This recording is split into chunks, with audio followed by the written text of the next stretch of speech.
Kod adım Firaz Dağ, gerçek adım Mehmet Aksoy. Malatya'da doğdum, Londra'da büyüdüm. Ana adım Zeynep, baba adım Kalender. 17 Haziran 2017'de Rojava'ya geçtim ve YPG saflarına katıldım. YPG'deki amacım basın biriminde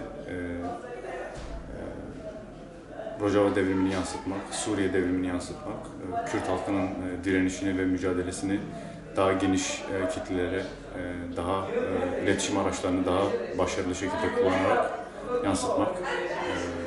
2 aydır buradayım. Şu anda Rakka hamlesindeyim. Çok mutluyum. Burada olmaktan dolayı çok gururluyum.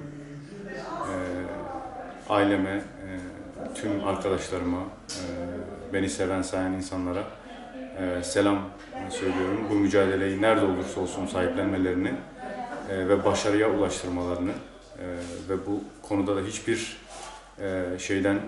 bedelden sakınmamalarını istiyorum.